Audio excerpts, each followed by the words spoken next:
George Lundberg, who is now the editor of the AMA, and we were residents together, says that the enemies of medicine are basically the same.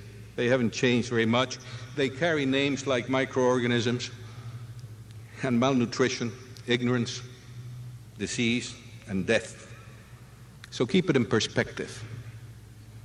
It will maintain those of us in the medical family in the right path. And let me caution you about another set of internal enemies as you develop this career.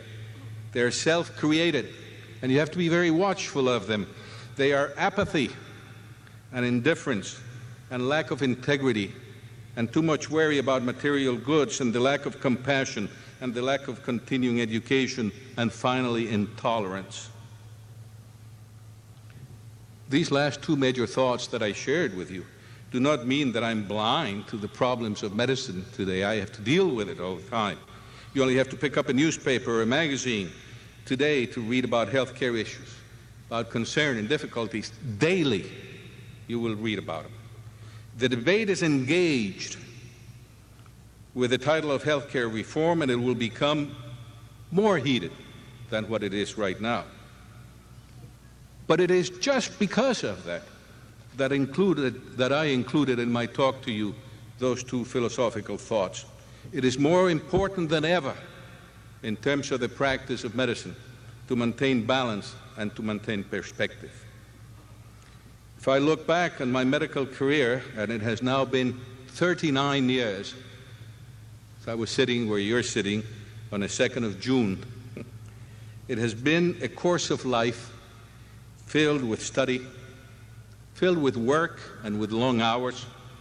But besides the toil, it has also been a career full of joy, of tangible and philosophical rewards, of personal growth, of sharing with my fellow health professionals and my patients, of learning and teaching, of scientific and humanistic relevance, of personal maturation and a continuous striving for, but not as yet achieved, spiritual maturity, of eclectic development, but of specific dedication, of a search for stability, but with still a hidden relish and delight when some surprises come, with great opportunity to give, and many thanks for what I have received.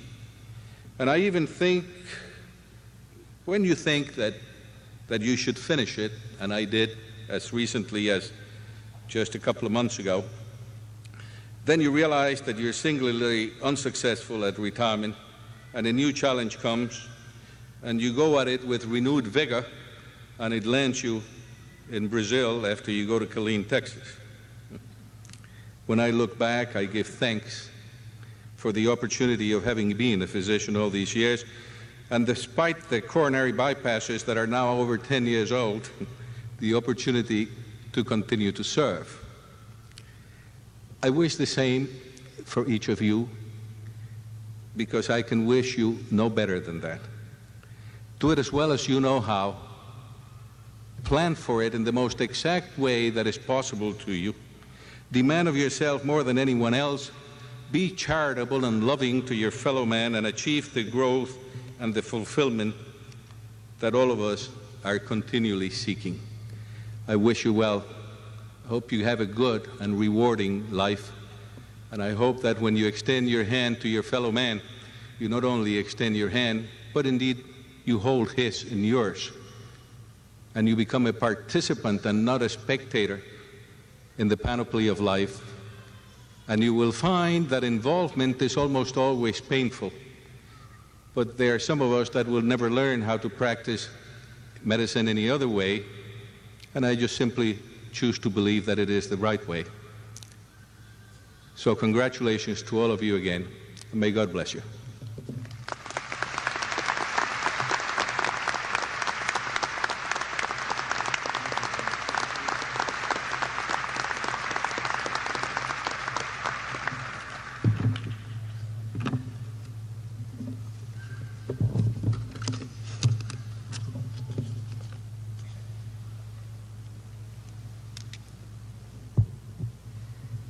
the members of the class of 1993 please stand?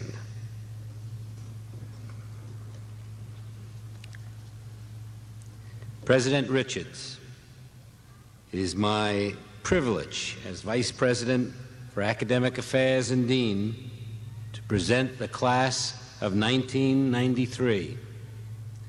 They have fulfilled the requirements for the degree, and on the recommendation of the faculty, it is my pleasure to present these candidates for the degree of Doctor of Osteopathy.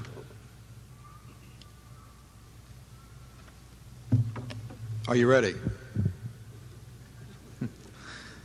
By the authority vested in me by the state of Texas and by the Board of Regents of the University of North Texas and the Texas College of Osteopathic Medicine, I hereby confer on each of you who have fulfilled the requirements the degree of Doctor of Osteopathy. Congratulations, physicians.